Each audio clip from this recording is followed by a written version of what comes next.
This is Renelle, and welcome to Quality Hang with Rod Brooks and friends. And here he is now, your host, my main man, Rod Brooks.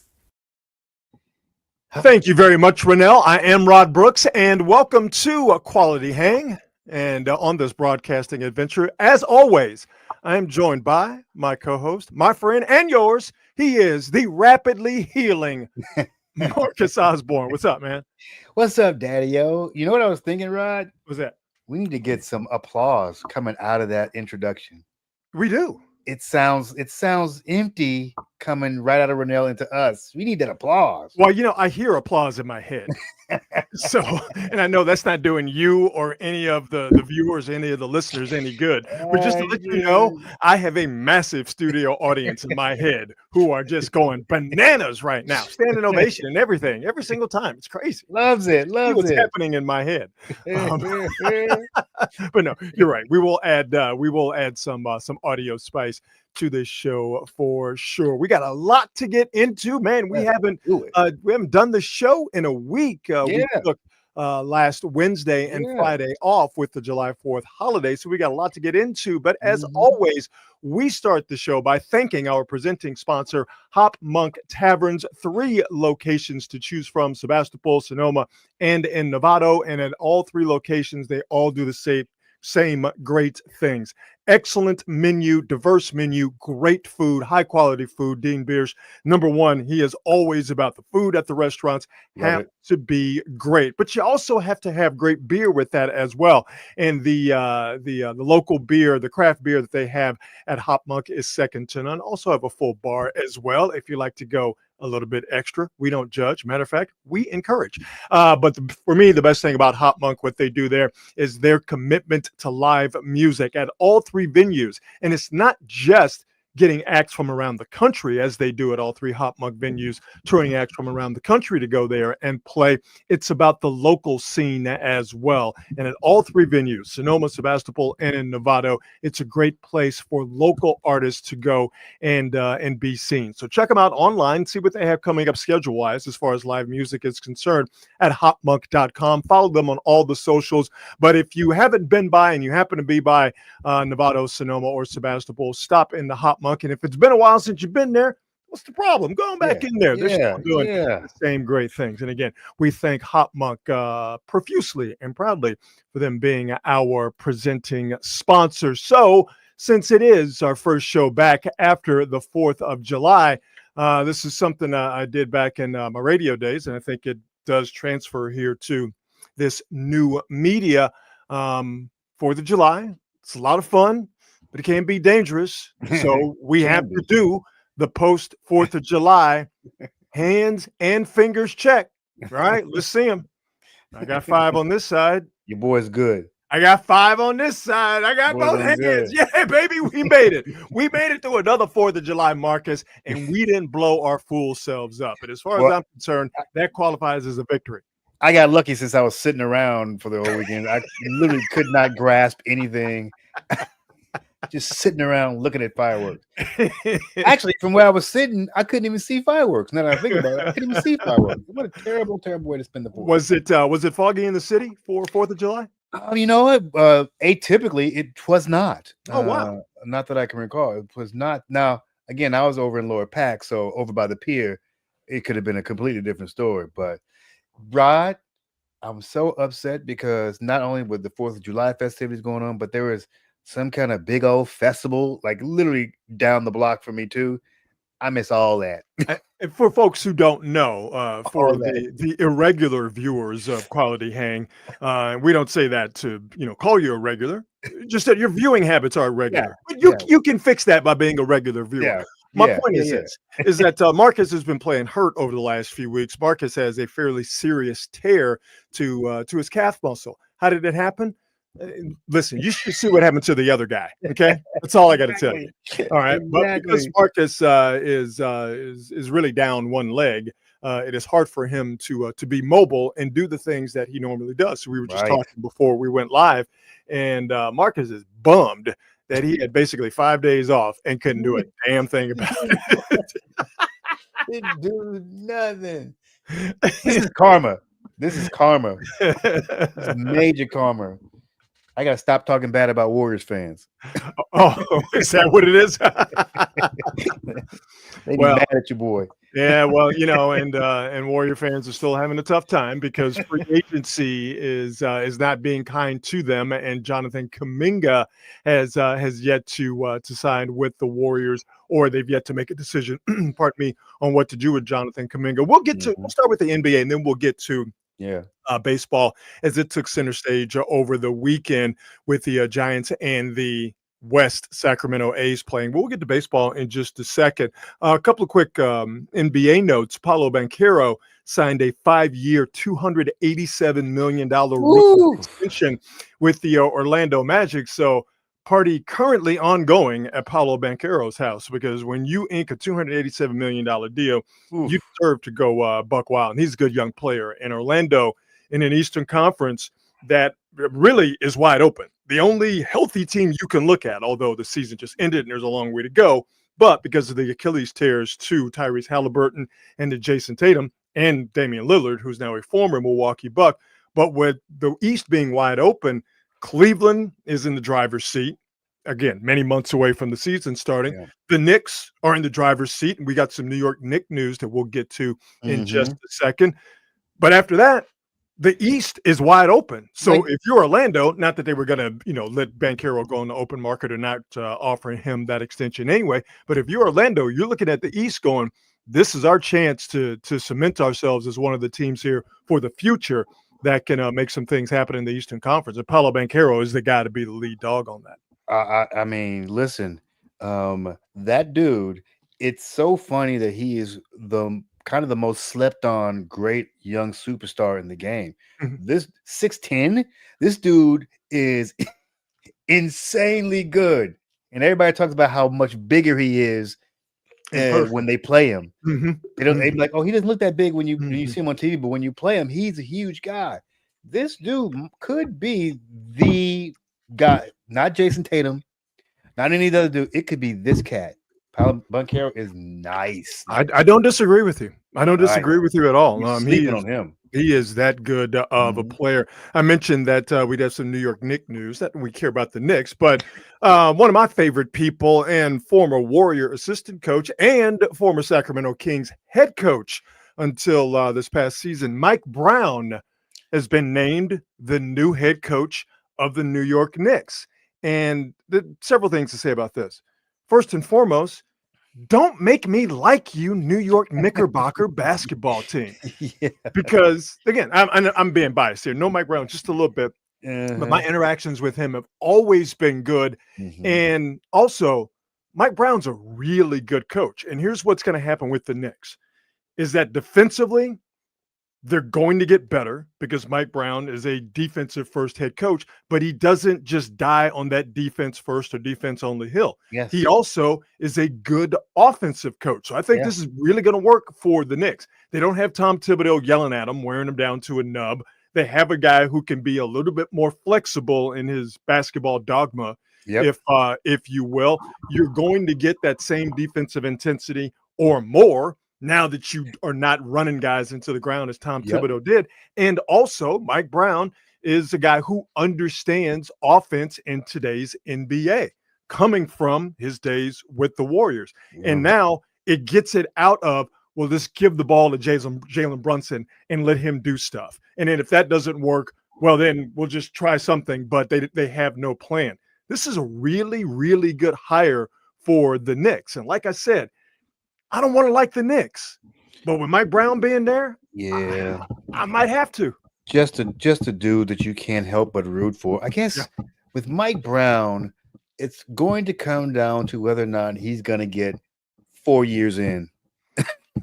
Because I feel like that's like the shelf life of every place he's been as a head coach. Get 3-4 years, and then suddenly they're like, we don't like you anymore for whatever reason. I can't remember. How long was he at Cleveland? Can't recall. Oh, I'd have to look it up, but 4 years seems about right. I think he was with the Lakers for a couple of years. And but let's keep it funky though. Let's keep it honest. He should still be the head coach of the Sacramento Kings. 100%. They messed that up.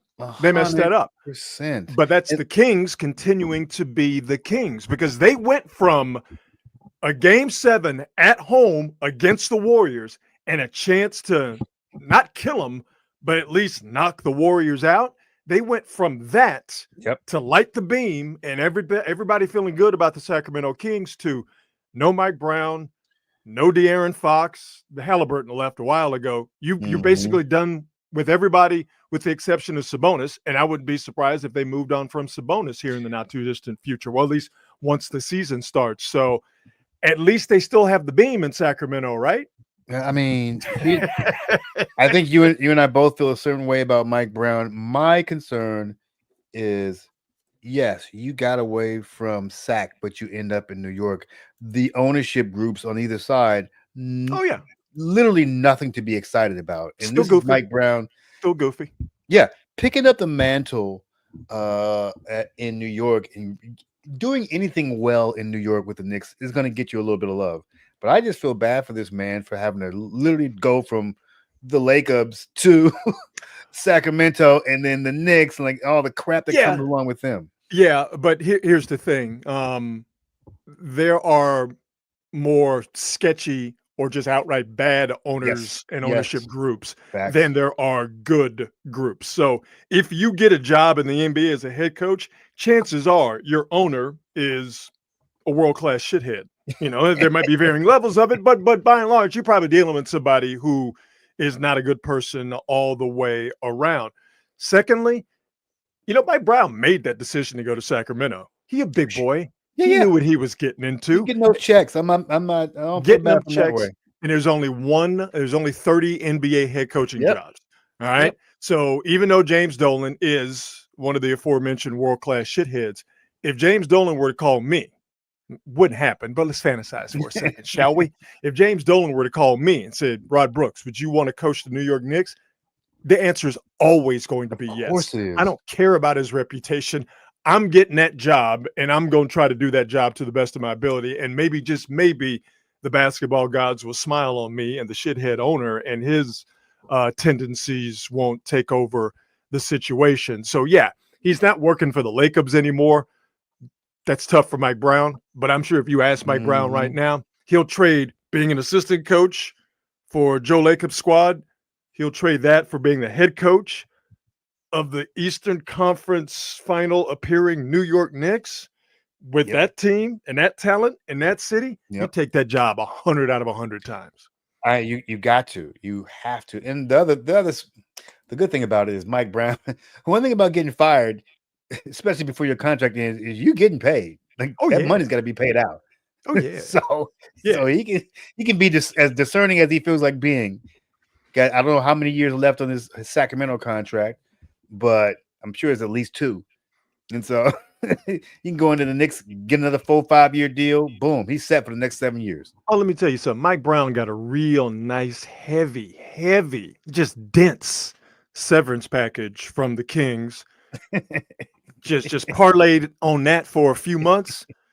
Then he rolls into the Knicks job where he can be seen. I mean, if the Knicks get back to the Eastern Conference Finals, or if they, as we mentioned, with the East being wide open, get to the NBA Finals, Mike Brown is going to be seen as a savior in New York. So Mike Brown, you know, has always got that smile on his face. Yeah, the smile right now. It's real. It's real toothy. You see all his teeth right now. I tell you what, I like him so much. I would love to see this be the place where he makes his mark. Yeah. Like I said, don't make me like you, New York Knicks. Yeah. Don't make me root for you. Don't make me, have an emotional attachment to the team because, I know Mike Brown a little bit and I want the brother to succeed. Like I've said this a million times. If you know me personally or you just know me through, doing stuff, radio, TV, or here, you know that there's nothing in life, nothing that's ever going to make me feel any sympathy or empathy for New York sports fans and their teams. Okay. And listen, 9/11 was a terrible, terrible day in this country. That Yankees-Mets World Series after 9/11, kiss my entire behind. Okay. Nothing makes me feel anything remotely near bad for New York sports teams. Was that the Roger Clemens, Mike Piazza thing? When he threw the bat at him, when he roid raged? Yes. Yes. Oh, So I want the Yankees to continue to not win World Series, and I want them to continue to boo Jose Altuve and then have him beat baseballs across the fence. Oh, by the way, we'll get to Jose Altuve and what the Astros did to the Dodgers in a second. I want the Giants to continually be horribly managed and owned by Mara, those inbred rich bastards. I want the Knicks to not win a title since 1972 or 73. The Rangers, whatever drought they're on. The Jets, screw the Jets. The Brooklyn Nets, who gives a shit? I guess the New York Islanders are still playing hockey. Nobody pays it. I don't want New York teams to win nothing because I have no personal connection to them. None. Up until now. Damn you, Mike Brown. A deserving guy. Yes. Very much deserving guy.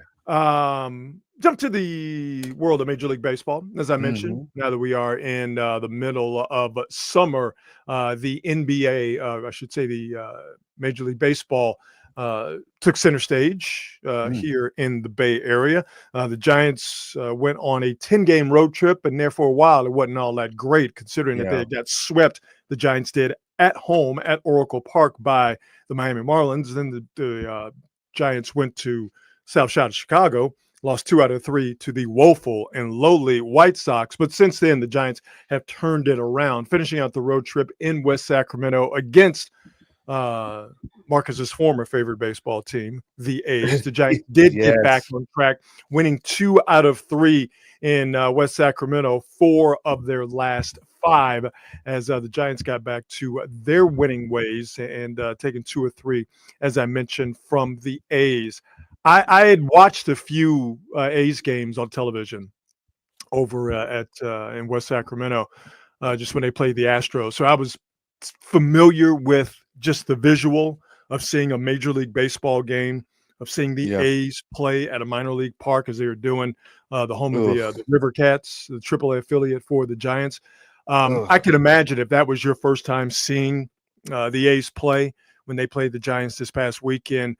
A's fans continually getting kicked in the groin because the A's just didn't leave. They just kind of moved a couple of houses down to Sacramento while they wait for whatever's going to be built in Vegas to be built.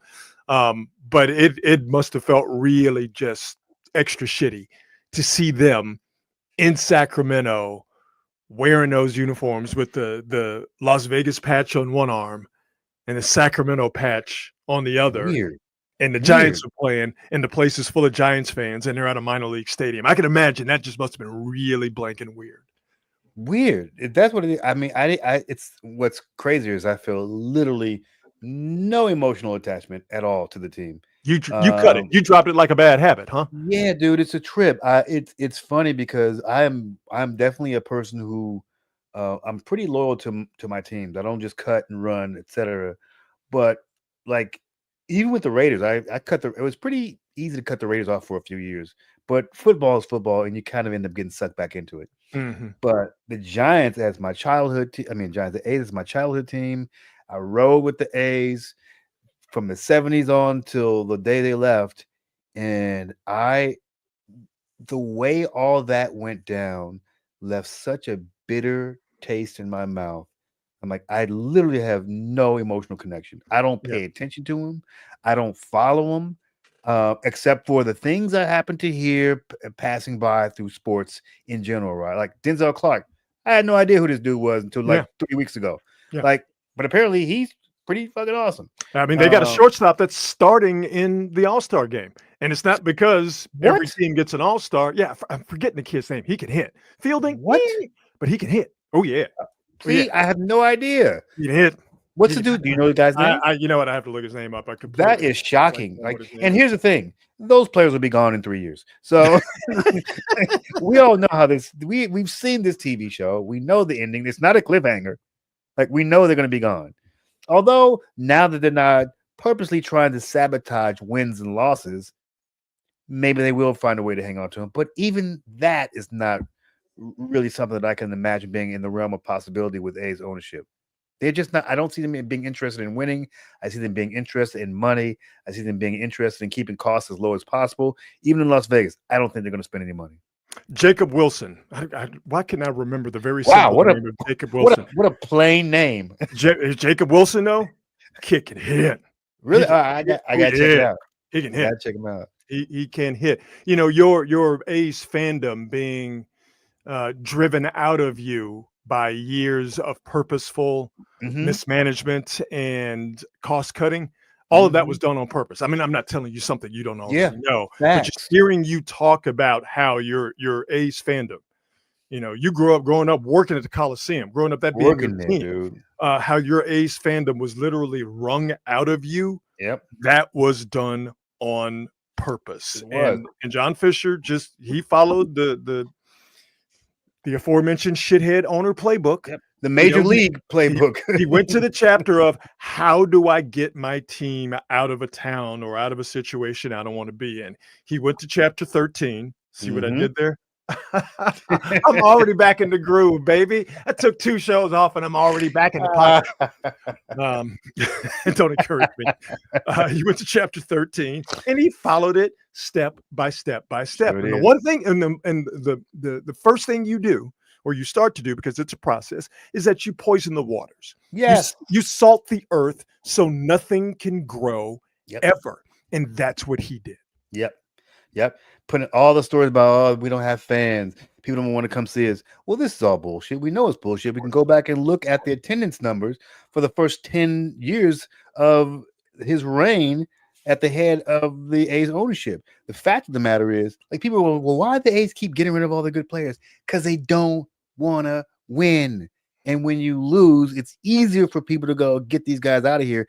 And also, it's also easier to blame it on the city. I found it to be hilarious when they were so bad and they were pocketing all those revenue sharing checks. And they were drafting so high in the draft that you have to be purposely bad to draft high in the draft and take terrible players. Right. They're insidious, but they're not dumb. So you're not going to do that. So they kept taking these very good players with these high draft picks, and then after a while, these very good young players the A's would take with these very high draft picks would get together and they would be too good. Yeah, exactly. And they would start winning, right? Every single year. Like, well, they're not gonna be, the A's aren't gonna be that good this year. Jesus Christ, they're winning again. Then they start winning. And then A's fans, because their fans would be like, yo, we got about 3 or 4 young players that are doing something. What if we get a couple of players in free agency? And of course, they were never going to get any players in free agency because they were never going to spend any money, because if you spent money on free agency, that would give the idea that you wanted to win, you were trying to win, which of course they weren't going to do that. And then eventually they would just trade off the young players before they had to come to some sort of decision on what to do with him or whatever. So it was it was the worst thing in the world. I truly believe that was one of the reasons they got Billy Beane up out of there. Because I don't think Billy Beane had it in him to just go out there and just lose. Yeah. I don't think he had it in him. He's like, you know what? He had it in him for a while. He was okay with it for a while, I think, until he got too much to bear. It's just hard to do. If you're any kind of competitor, losing takes its toll. And you watch this man build these teams with Moneyball, all that stuff, build these teams year after year after year. They end up with really good pitching, with really good hitting, finding these diamonds that end up being really good and having those guys go over to other teams every year. It was just, it got exhausting. I mentioned All-Stars. The A's have one. Jacob Wilson, every team gets one, but he's a starter. He's legit. He's good. The San Francisco Giants, who, by the way, are tied with the Phillies in the first of a 3-game series, are tied 1-1 heading into the 7th. The Giants have 3 All-Stars, and they are all pitchers. Not surprising if you follow the team, because what has been consistent for the Giants this season, not been their offense, definitely not been their defense. It's been their pitching. And these 3 guys right here are three of the best in the business. Robbie Ray, Logan Webb, the ace, and Randy Rodriguez. Not a closer, for those of you who don't know. Randy Rodriguez is a setup guy. He's an eighth inning guy to get the game to Camilo Doval, their closer. But Randy Rodriguez has been absolutely lights out. So the Giants with 3 All-Stars, and all 3 of those guys deserving. Rod, let me ask you this, and this Yes. is maybe a weird question, because of the guys who the Giants picked up, there were supposed to be these stellar offensive players and really lift that offense. Was it Adames? They got him in free agency, and then Rafael Devers a couple of weeks ago.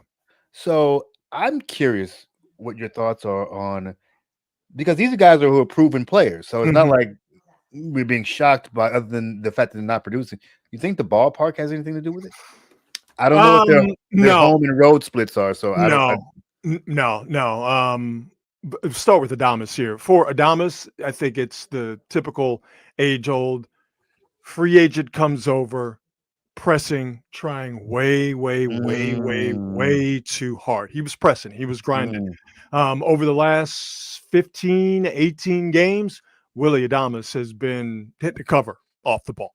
He's been hitting very, very well. And this is why I feel very confident in talking to people, but also just the visual of it. Here's why I'm very confident that Adames, free agent, a lot of money, a lot of pressure, tried to do too much. Yeah. That not only was his bat slumping, his defense was starting to slump, as well as his bat continued to not produce. So they gave Adames a couple of days off a couple of weeks ago. They gave him a day off on a Sunday, and then they had a Monday off, the Giants did. So he got 2 days off in a row. And that might not seem like a lot, but when you play every single day, getting 2 days off in a row, knowing you're going to get your starting position back. Was that the first time he'd had off? Yes. Wow. Yes. With the exception of like a team, them having a full team off, but him having a game day off where he didn't play at all, didn't pinch hit, anything. Probably didn't have his jockstrap on. So they played a game. He didn't play. Day off, travel day. Since those 2 days off, Willy Adames has hit well, and hit not only representative to the back of his baseball card. What's a baseball card? Ask your grandparents. But he's taken much better at bats. He's just looked more comfortable. It seems like he's gotten past worrying about his bat, that affecting his glove, and now then it affecting his overall play. So Willy Adames has played very well. Rafael Devers, I don't have the numbers in front of me, but just watching him last night, he gets up there in big situations. He puts the ball in play. He's getting RBIs. So the question is understandable about the ballpark, because the ballpark has been a problem for the Giants when it comes to getting free agents, or when it comes to when it comes to certain guys offensively. In the case of Adames and Devers, that's just not the problem right now. It was one guy trying to do too much, and Devers he just kind of got here. But if you look at what he's done since he's been here, he's been hitting like Rafael Devers. So, and getting used to another league, it also has something to do with it too. And also what has happened over the last few weeks, and then what has happened over the last couple of days, the Giants really missed Matt Chapman and missed his bat. Matt Chapman was rolling there for a while, Giants third baseman. He had a hand injury. Oh, another athletic. Another Oakland Athletic. You say your A's fandom was wrung out of you. I don't really believe you. It's just hilarious to me that they're all over the league. The A's have been a farm system for the entirety of Major League Baseball. But when Matt Chapman got hurt, the Giants offense went off a cliff. Adames was really struggling. But now that Adames is turned it around, Matt Chapman has been back over the last couple of days, and with Devers being Rafael Devers, the Giants now have a really nice and legitimate middle of the order. So it goes back to what we were saying, in the start of this discussion. The Giants pitching, their starters and particularly their bullpen has been the constant. That's been the tip of the spear for the Giants all year long, and that's why I think the Giants, and I thought this weeks ago, are one of the teams that are locked to make the playoffs, just because their pitching really is that good. All they needed was some semblance of consistent offense. Now they're starting to get that, because you have a middle of the order with Devers, with Adames, with Chapman, and that lengthens your lineup. And now you don't really have any easy outs from, let's say, 2 through 6 in that lineup. You get a little bit of production if you're the Giants from the bottom of your lineup, and then you can turn that over to the top. Yep. Like I said, if the Giants can score 4 runs a game, which I think they can with this offense, with their pitching, Giants can make the playoffs. World Series, that kind of stuff. They're still 7 games behind the Dodgers, who we'll get to in a second as the Dodgers are floundering. The Dodgers don't have the pitching that the Giants have. So, I'm not talking about these crazy, heady, lofty goals for the Giants, but if your main goal, which it should always be in Major League Baseball, is to just get into the playoffs, no matter how you get into it, division, wild card, don't matter. If that's your goal, and that's clearly the Giants' goal, they are well on their way to doing that. All you got to do is get in the tournament. Just get in, baby. Just get anything can happen. Yep. Mentioned the Dodgers. My Houston Astros went to LA, and they put them fangs on the Los Angeles Dodgers of Chavez Ravine. Let's go back and relive the 3-game series between the combatants in the 2017 World Series. The 2-time world champion Houston Astros, 2017, 2022, and the recently 1.5-time world champion Los Angeles Dodgers. Won the World Series last year. Congratulations to them. Whatever. And also they won that Rudy Poot Mickey Mouse ass championship in 2020 during COVID. A ring and a title that no one respects. Okay, let's go back to Friday. You see the score there if you're watching. If you're just listening to the audio version of Quality Hang, the ASMR portion of Quality Hang will follow shortly. Yeah, you go. But I'll just read what's up here on the screen. Friday night, Jose, almost said Jose Cruz, Jose Altuve, booze raining down upon him, propelled the Astros to an 18-1 victory over the currently hapless Los Angeles Dodgers. 18-1, Marcus. The Dodgers have never been beaten in Dodger Stadium by a bigger deficit. No team until these 2025 Houston Astros had beaten the Dodgers, had scored 18 runs at Dodger Stadium, beating them 18-1. Jose Altuve in that game with a home run as booze rained down upon him. They literally, the Dodgers had an offensive explosion on Saturday with 4 runs. Yes. This is crazy. But the Astros still win 6-4. And on Sunday, the Astros finish off the 3-game series with a sweep. Jose Altuve with a couple of more home runs. Astros win 5-1. The Astros outscoring the Dodgers 29-6. It's crazy, bro. That is crazy. With no Yordan Alvarez, with no Jeremy Pena, the Astros went to LA and gave them that work. Ooh, I think that's what they call BTA. That is getting Belt ass. to ass. Couldn't happen to a better group of people. But the Dodgers, their pitching is not in a good place right now. I gotta tell you, man, it is very strange to me to see Dodger pitching be trash. It's such an odd thing to me. Well, considering how much money they've spent on it, it shouldn't be trash. But here's their current situation. The Blake Snell, Blake Trinan are still working their way back from injury. Shohei Ohtani started on Saturday, but he only pitched 2 innings. As he's coming off of Tommy John surgery. Yeah. And the Dodgers are still a ways away from Shohei Ohtani being every 5 days, 5+ innings in those outings pitcher. He's not anywhere close to that. And what was interesting on Saturday is that Ohtani pitched those 2 innings, and he had everything from an 85-mile-an-hour sweeper. That's one of the nastiest pitches I've seen all year, where it broke horizontally across the plate. And then he had 101 mile-an-hour four-seam fastball. Like Shohei Ohtani. Screw the Dodgers. Shohei Ohtani is absolutely ridiculous. But they only had him for 2 innings.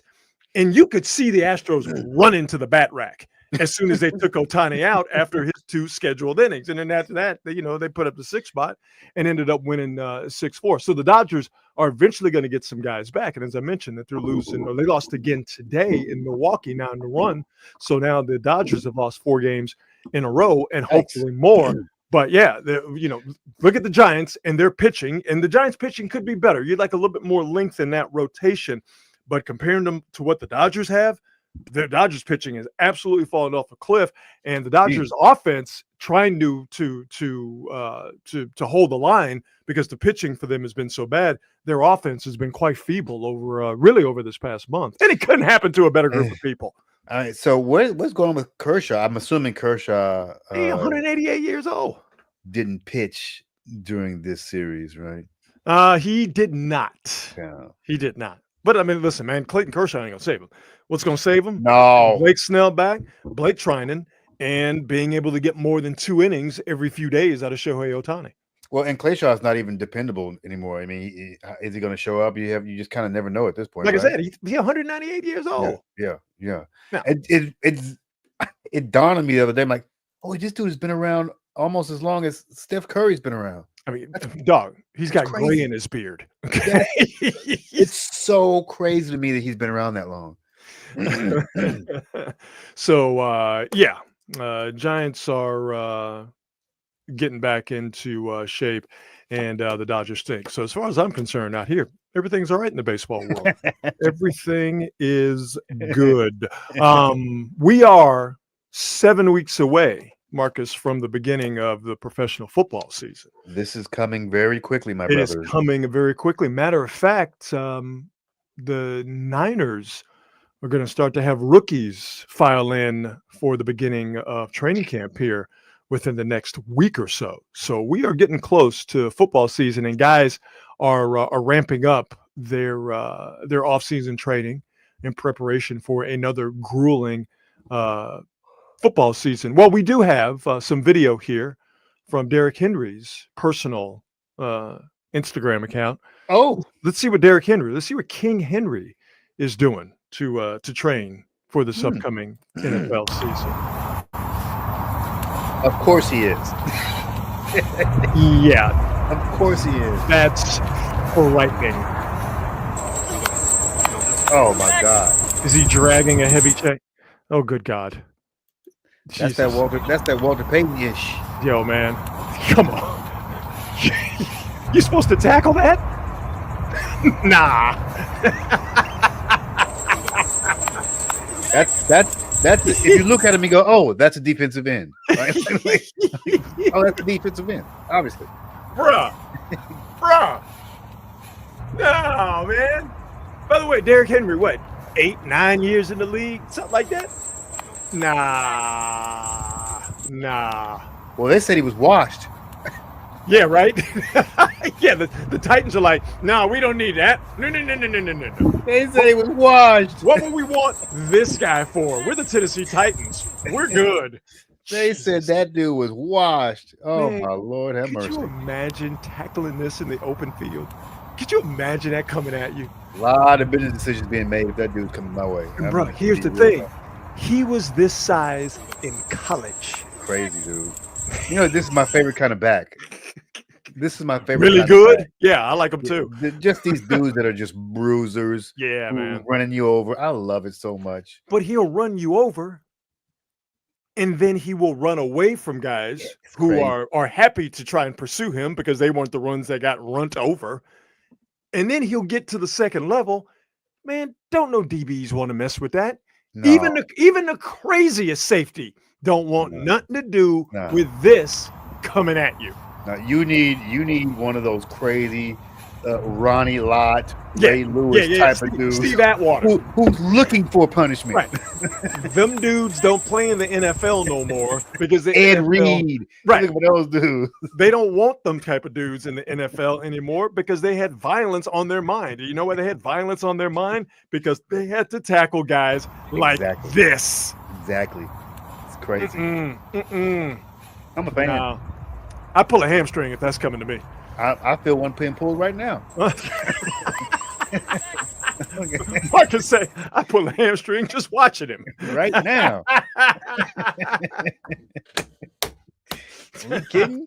I don't blame you, dog. This guy's insane. Good God. And the Tennessee Titans said, nah, we don't want that. He's washed. He's washed. What a bunch of jackasses. I would love to see that guy get a ring too. I dig him. I just dig dude. Yeah. Yeah. No, he's a hell of a football player. He's a hell of a football player. What did Papa J say? That chain sounded like it was unraveling instead of dragging or something. That chain said, fuck it. I ain't going off of this ride. I'm good. Wait, Papa J also said that chain is 100 yards long. That chain quit. Oh, man. Yeah. And that's the thing. You're right, Bucko Sports. 15 steps, he gets to the other side. The thing about Derrick Henry is that he's not some guy just lugging a football. That's just falling forward. Like at the beginning of the video, I'll play it again. Watch him hop on one foot, basically just mimicking having to use quick feet to hop over or around people at the line of scrimmage. Then 2 feet hit the ground. Then he starts. Come on, dog. Listen, the Ravens need to make sure he gets 20 carries a game, period, point blank. Stop playing. Like, Stop playing. Don't mess around. Stop playing. You don't need 4 or 5. 20 carries a game, period. Stop playing. Stop playing. Stop playing. That's why they screwed it up at the beginning of last year. They wasn't running him enough. New segment on the show. We call it Bulls on Parade. Yeah, buddy. Bulls on Parade came out of my old KNBR days because they finally started live streaming the running of the Bulls in Pamplona, he tried to say, Spain. And now that we have video, we get to actually see in real time idiots being idiots, playing stupid games and winning stupid prizes. The first day of the Festival de San Fermin happened earlier today in Pamplona, Spain. And here is the video of the first of 9 days. I think it is 9 days. 9 days of the running of the Bulls. Here's Bulls on Parade, where we root for the Bulls. Sweet. Look at these jackasses. Nah. Oh, Sweet. Get him. Come on, Toro.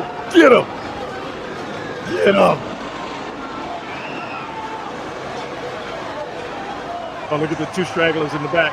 Yeah, you don't want to be caught back there. Oh, that one bull right there. This white one with the brown head. Yeah. He's an asshole. He cut that corner because he saw them people. He could have gone wide. Just like say that. Some of them bulls got bull's eyes in front of them. That bull right there. I mean, to the far right, white head, brown head, white horns, white body. That bull right there is an asshole, and I salute you. This is the thing where if somebody would ask me 25, 30 years ago, would you do this? I'm like, yeah, I would definitely do it. What? But then I grew up. Let me tell you something. I got some common sense. I am still in a state of arrested development. Okay. I have not grown up. Okay. 25 years ago, you ain't gonna get the boy Rod B to do this. Right now, you ain't gonna get the boy Rod B to do. I want, man, please. Doing what? By the way, what would I look like coming back to the United States and telling my mama that I took a bullhorn in the ass? Well, son, what were you doing? Coming back leaking, punctured. Mama, I was running with the Bulls. She'd laugh at me. She'd laugh at me. I think that the people who, like, here's how you can kind of get away with it is by being at the very front of the line. No. You can get away with it. No. If the person who's at the back of the line, right there in the bull's eye, right there in the zone, those are the people who are goofy. If I'm way up front, I could just jog. I know I ain't gonna get nothing. I'm just gonna jog and get out the way. I'm a jog, make it look. Did you get the picture? You get that video? Cool. I'm out of the way. I got half of mine for us to go next year, so we can see you jogging. Just all casual. No. See, I'm old now. I can't do that. Let me tell you something. 25, 30 ago. Let me tell you something. Froggish. The only people, in this still shot we have here that got any sense are the people in the balconies. These are the people not in balconies are some of the dumbest motherfuckers alive. And they deserve everything that these bulls want to give them. All right, let's continue. Shit. Yeah, see, that's just crazy. That's just madness. Let's back it up a little bit. Somebody caught one. That's madness. Oh, yeah. Okay, so you got the bull in front here, the kind of tan-colored bull. Then we got the black bull right here. And if you look to our right of the black bull, old boy down here on the ground, suffering. Now, if you go back, there's a black bull. There's another black bull. See, sticking together, the three black bulls. They know what's up. Do you see that? Do you see that massive humanity behind the third black bull? Them three Schlitz malt liquor bulls did some damage on this side of the street. Now, you notice. Now, I want to show you something. Look at the panicked reactions from all of the people on the street here.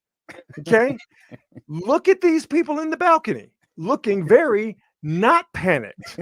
I'll say again, the only smart people at the running of the bulls are the people who are not actually running with the bulls. Okay. Yeah, if we could turn the cameras around and get shots of the pants of those dudes on the backside, you would see a lot of brown. Like, look at this right here. Look at this. Nah, bro. I'm cool. Nah. Look at my dude slapping the bull. All right, I'm gonna get this dude a point. I'm gonna get this dude running alongside the bull, slapping the bull on the ass is funny. You deserve to be gored if that's your getting at it. Oh, Jesus. Let's pause it. Oh, don't give me the controls. Right there. Yeah, there we go. Look at these clowns right here. All right.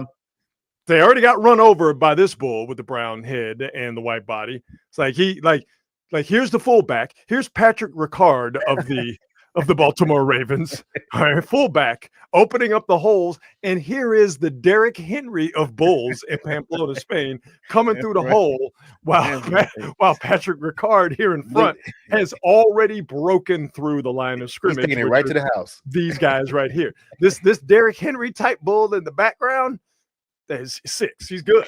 He's good. He's already handing the ball off to the ref. I want to point out one other thing that should have been obvious. No women out there. There are a couple women out there.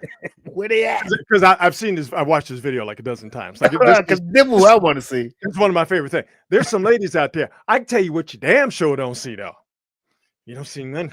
This you right don't see here. No brothers out there. No, this. No, you don't see nan melanin out there. None. Do you know why? Again, years of advertising. Okay, we saw the damage that a bull can do. All you had to do was crack open a can of Schlitz malt liquor bull, and the party was ruined. There's a bull coming through the house.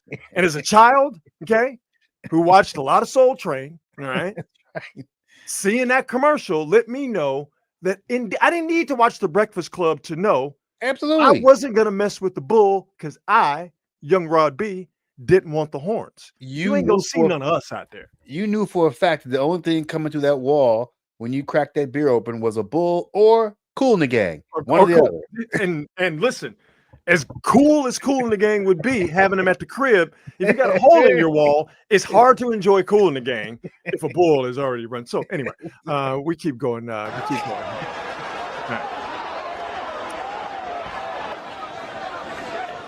Come on, why they got these little kids out there, man?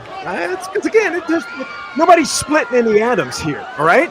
Anybody who's doing this is not very smart. I love the guy here in the safety vest, like ushering people along. Oh, that's a wrap.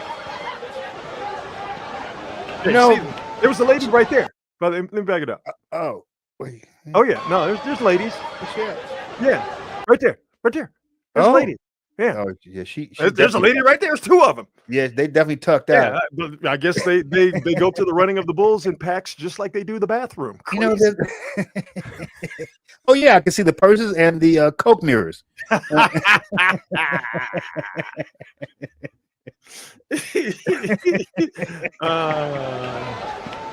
We're nearing the end here. They're about to get to the bullfighting ring.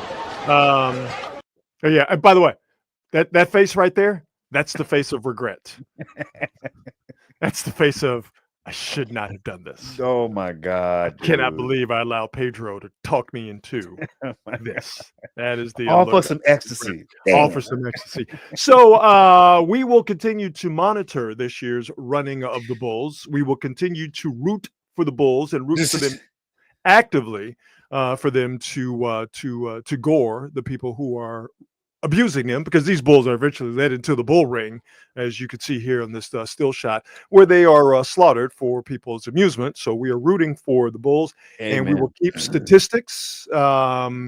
This first run, there were no gorings, and the only injuries came from humans trampling on each other. So we will keep track of what happens tomorrow in day 2 and Wednesday in day 3, and then we will give you the video and the stats from those 2 runnings. So there you go. That is this year's Bulls on Parade. It's always a shockingly low number of deaths at this thing. Yeah, I don't root for death. I don't root for it. I'm just saying I'm shocked that there's almost never any deaths. I root for a moderate amount of hilarious injuries. I root for gorings. Like, Rod, wave at your camera. I think you're frozen. I want somebody to take a bullhorn in the thigh. I don't want any major arteries hit. Yeah. I want a cartoonishly hilarious goring is what I want. What did your boy Christian just say? What was that? Let me see. I've been looking at the video and not the guy. He's watching soccer. Come on, dude. Quit playing. Christian said that Derrick Henry would be running directly into the pack of bulls head on. You're not lying. You are not lying. He would run into a bull, knock it out, put the bull on his shoulders, and run with the bull as a training exercise. That's funny. It's Derrick Henry, not John Henry, just for the record. Yes, not the owner of the Red Sox and Liverpool FC. Let's see here. Oh, last week I asked the question. I asked, "Is this racist?" And this was last week. Yes. I asked if it was racist. Yeah. If non-person of color would drive around South Florida and offer people of color, the fellow to the left, money if they could catch a baby oiled watermelon. As you could see, the person not of color about to squirt baby oil into the hands of this young gentleman. We call it now, Rod, a diddied watermelon. Yes, that watermelon was diddied. So I asked the question: should we have this happening? Should this guy be paying money to people of color to see if they could catch a greasy watermelon? And I asked the question: is it racist? We had differing opinions on it. Yeah. And listen, that's just America. We don't always have to agree. Well, I asked the question again because I have a new video. Oh. And you will see at what point of the video where I am asking the question, is this racist? All right, so let me hit the video here. This is Ashton Hall. You could get famous nowadays for anything, and this guy is famous for giving us way too much detail about his day. Anyway. Oh, this is the dude that shows his entire day like 2 a.m. or something. Right, doing way too much. Yeah, anyway, yeah. So lying. He's training with the guy, this guy here, who is in the new remake of The Running Man. Okay. Oh, yeah, Glenn Powell. Glenn Powell. Okay, glad you knew his name because I didn't. So anyway, so he's this is an ad for the movie. Okay, the remake of The Running Man. Okay. So Ashton Hall is on the left. Glenn Powell, is that his name? Glenn Powell on the right. Okay. Okay, fine. So the video, I mean, nothing there. All right. But you'll know the part I'm talking about. And when you see it, ask yourself the question I'm going to ask you. Is this racist? Or do you want reverb on it? Is this racist? Okay, here we go. We went from Instagram Reels to the big screen.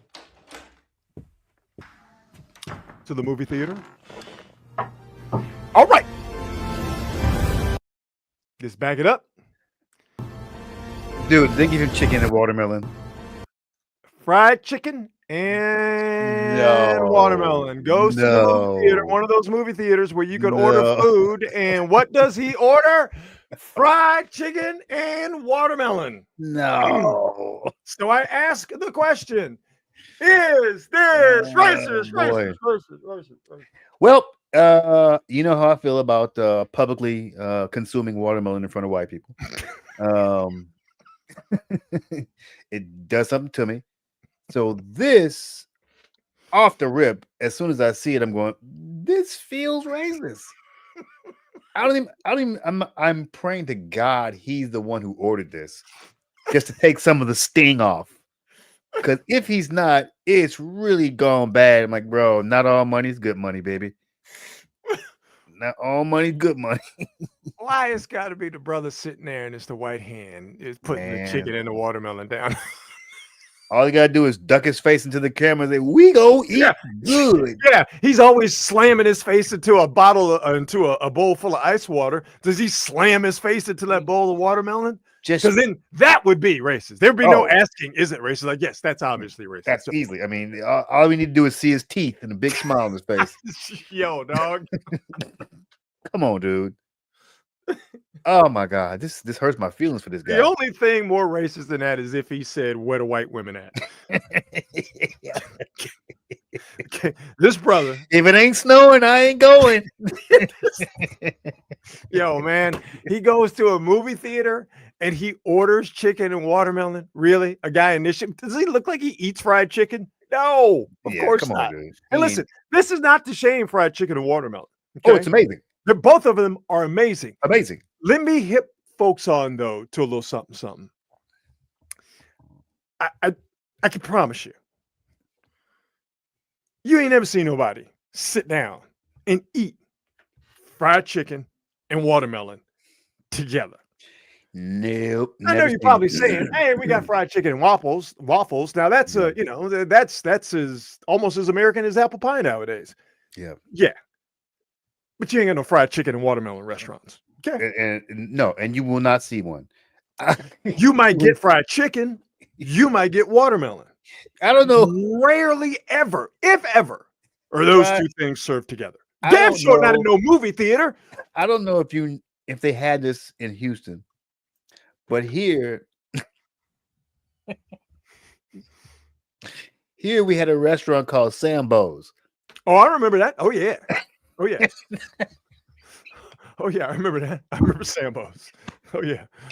And I'm thinking, I'm like, oh, this would be served at Sambo's. This would be served at Sambo's. It's so I would be incensed if somebody put chicken and watermelon down in front of me. I'd be very, very upset. Then I would look at Papa say, if you never had chicken and watermelon and you've never been to the South, Papa, we from the South, bro. We've never had it together, ever. The South. I've had plenty of fried chicken. I've had plenty of watermelon. Never, ever, ever has it been served together. No, ever. I just moved back here from New Orleans. I promise you. Never. We did not serve chicken and watermelon together. Never. There's no way you're going to find that at a movie theater.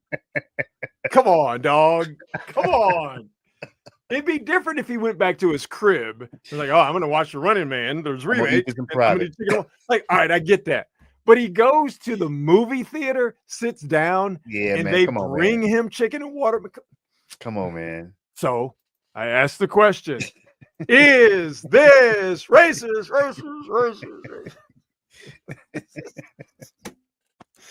By the way, not for nothing, that watermelon look good as hell, and so does that fried chicken. Hey, bro, I mean, don't get me wrong. They both look hella good. I would be infuriated if this were presented to me Oh, absolutely. in mixed company. I would be Absolutely. insulted. My dignity would be just it feels as though you're attacking it. 100%. I'd be very angry, and then I would ask for a couple of to-go containers. That's right. Exactly right. You know how to do this. As I leave this movie theater in a huff with my dignity intact and fried chicken under one arm and watermelon under the other. Because dare while I you, do have sir. dignity, I have taste buds. Yeah. How dare you And, put this in the and- bag for me? But I'm not gonna forget this. Especially if it's good. I'm going to write a letter to your corporate headquarters about how good this chicken and watermelon is, but you shouldn't be serving it at the same time. Exactly it. Exactly it. That's So, hilarious. There you go. That's hilarious. I'm sorry. A couple of things here before we go. By the way, updates. Giants 2, the Phillies, Philadelphia 1, bottom of the 8th.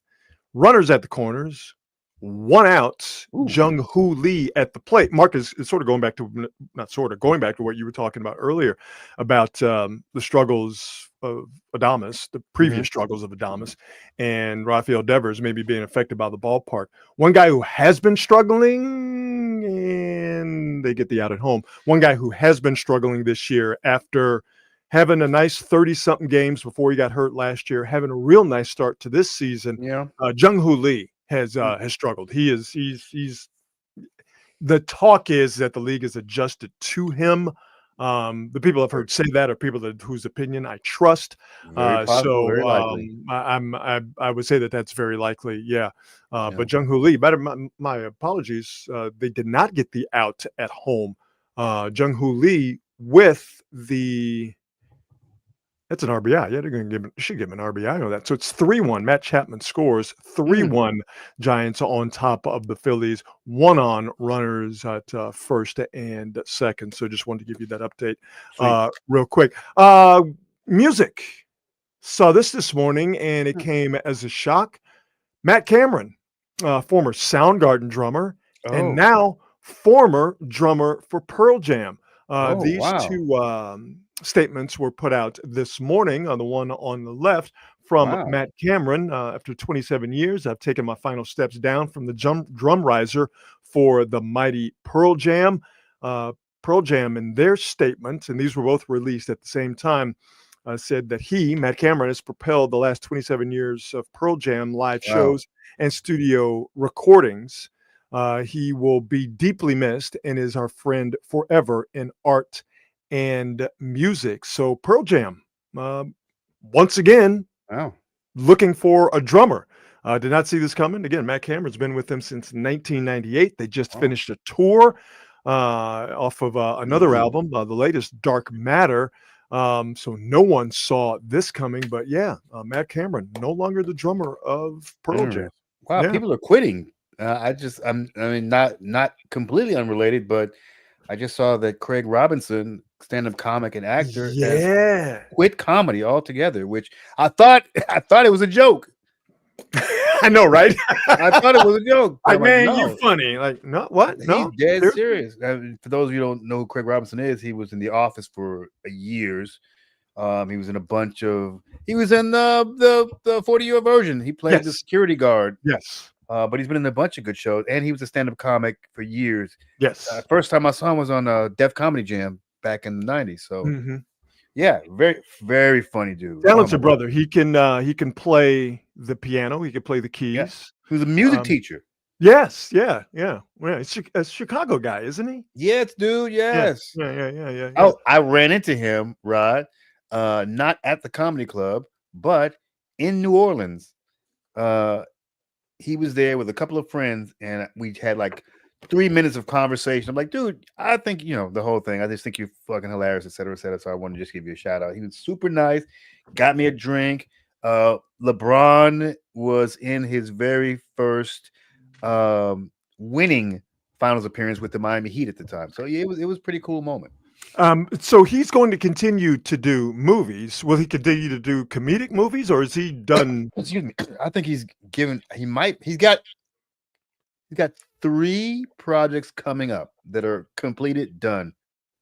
After that, no more comedy, no more comedic roles. He's gonna go into something completely different. Well, I mean, he's a talented cat, so Yeah. it surprises me that he's done with comedy.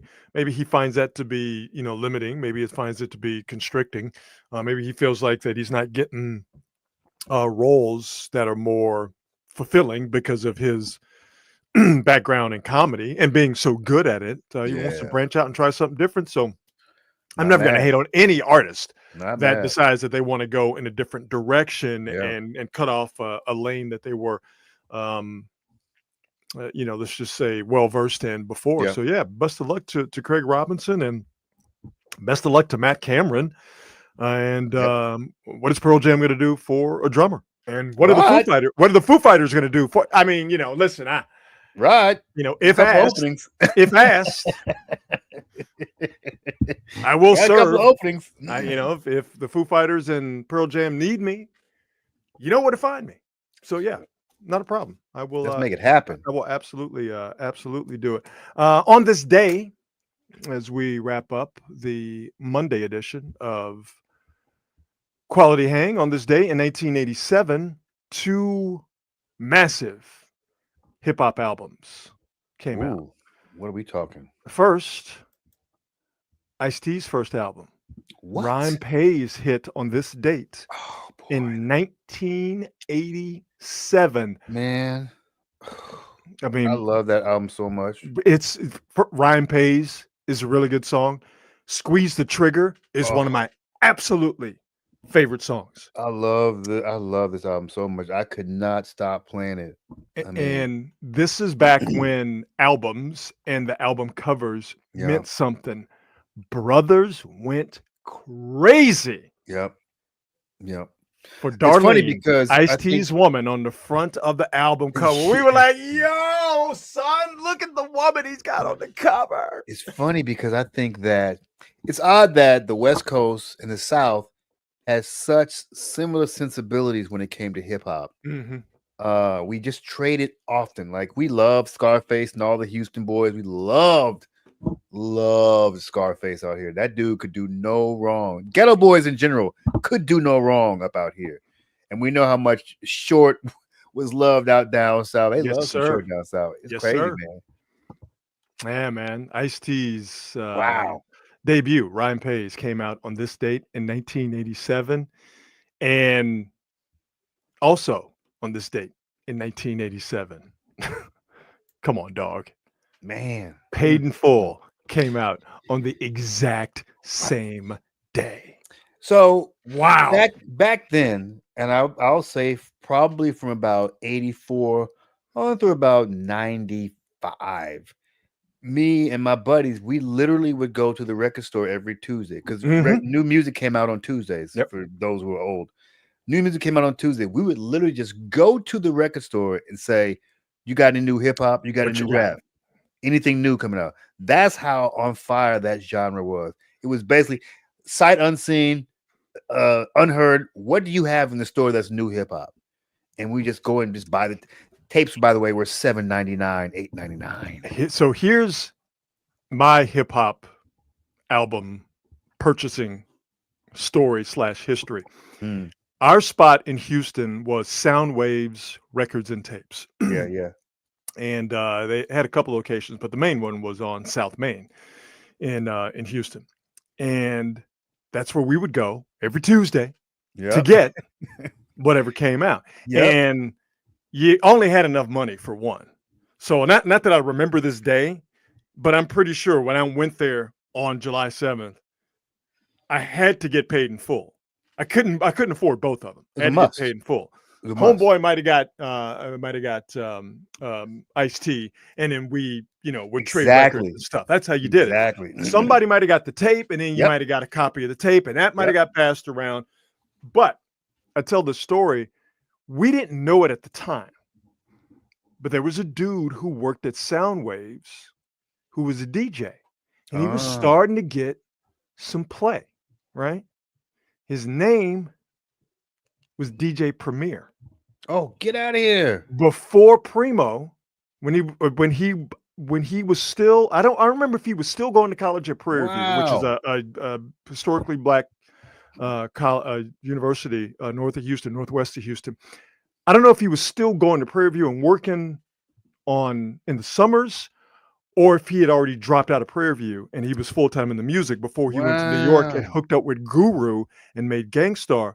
But Primo used to work at Sound Waves. He was the dude. We had no idea. In Texas. No idea. We had no idea until all of a sudden Gangstar shows up. We're like, yo, just the dude from Sound Waves. Yeah, but that's how do you end up out there? Like he was so good as a DJ. Like it was just we didn't know because we weren't running in those circles, but he was already big in H-Town. He was already big in the South, and he was already big in the rap community. But his thing was, if I remember the story correctly, he was just going to go to you had to go to New York to make it in rap back then. Now it's completely, you have to go anywhere, or unless you want to go to Atlanta. But he was the dude who, when we would say, "What y'all got?" he'd be like, yeah, he had that voice. Oh, you gotta, because he had that raspy voice. Youngster, you gotta listen. Like he was the guy. DJ Premier, we had no clue. That's a trip. He was the guy that hipped us on to all of the hip hop that we could not wait to get into our ears, and we couldn't wait to look at the covers. We couldn't wait to see what Eric B and Rakim were rocking. We couldn't wait to see Ice-T's girl on the cover of his albums. And DJ Premier, working at Sound Waves Records and Tapes in Houston, Texas, was the dude who was hipping us on to all that stuff. You know, people always talk about the 90s as the greatest era of hip-hop, but that period, essentially between like 86 to 90, man, 86 to 90, all this stuff just exploded. And I understand it's different now. You will never, ever get two massive albums released on the same day again. No. Ever. Not ones that are so unique and such classic and so different from each other. I mean, man, we are fiending for this Clips album coming out on Friday. Yep. What else is going to get released this Friday in hip hop? Nothing. I mean, it's really a really valid point. Like, that was a period where stuff was just exploding. The creativity was what was exploding. Yes. Everything didn't sound the same. Now everything sounds exactly the same. And listen, you couldn't get more different sounds than Eric B. and Rakim, New York to the Bone, and Ice-T, LA, West Coast to the Bone. All right. And you've got both of these albums released on the same day. And July 7th, 1987. Darlene. I was Darlene, brother. Darlene. And remember, she was on the next album too. She was on Power. Yeah. And remember, Power, you had the front, right? Yes, Ice-T, DJ Evil Lee, the brother in the back, and Darlene, right? So Ice-T's wearing the Fila. You call it Fila. We called it Fila because we called it Fila.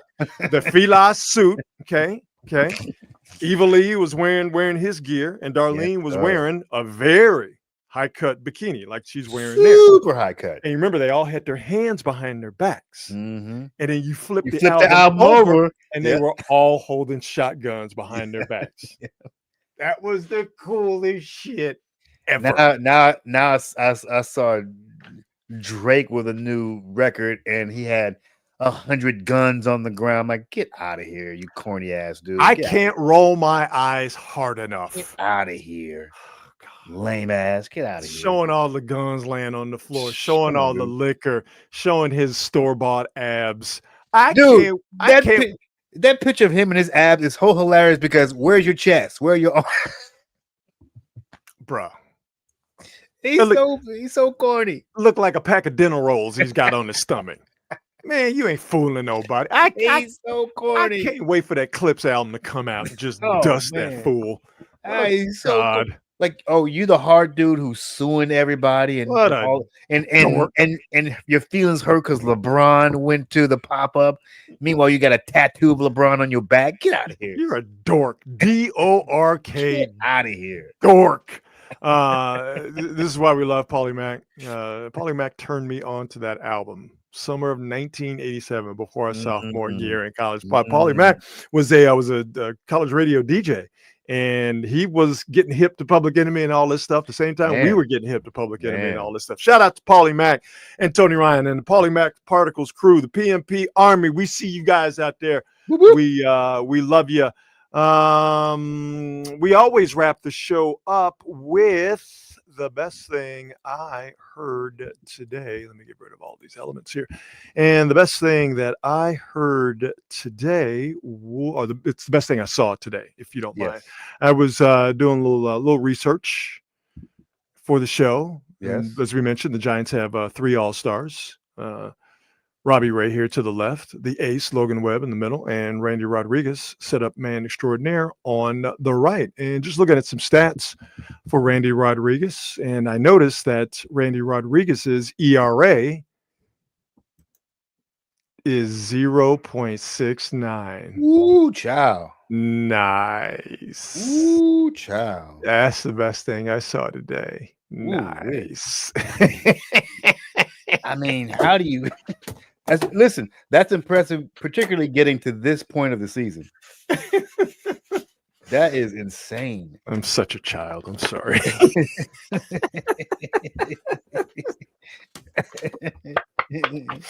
Yes, Marcus, you are correct. It is very impressive to have an ERA of 0.69, and we are coming up on the All-Star break here. Okay, that is numeric proof that Randy Rodriguez is well deserving of the All-Star nod that he got, one of 3 from your San Francisco Giants. But if I could just drill down on the specificity of the Please number, do that 0.69. Nice. Sweet. So that's the Randy Rodriguez's current ERA is the best thing. It's the best thing I saw today. So there you go. I got something. The best thing I saw today was a TV show on Netflix called Waterfront. It is fantastic. Oh yeah, fantastic. If you like if you like a show like Ozark, I know most people have seen Ozark. I don't think you have, but if you watch Ozark with Jason Bateman, you're gonna like Waterfront. This is so good. I like this family gangster type shit. Okay, that's what this is. Check it out. Love Island. You haven't watched that, have you? So I've never watched Love Island, but I know everything about it because every woman around me knows everything about Love Island. Well, there are dudes who know about it too, strangely enough. Oh, okay, here we go. So I'll tell you what though. There are multiple versions of Love Island. Really? Countries. There's Love Island US, there's Love Island Australia, there's Love Island all over. But there is one. I want to say it's Love Island Brazil. Oh, they be getting it in? Is that what you're saying? Bro. Wax on, wax off? Is that what you're saying? It's porn. It's porn. They had this dude up on there. Is that what the one where they had old boy running down the beach because his girlfriend? Yes. See, yeah. He had to watching this girl get drilled by some dude.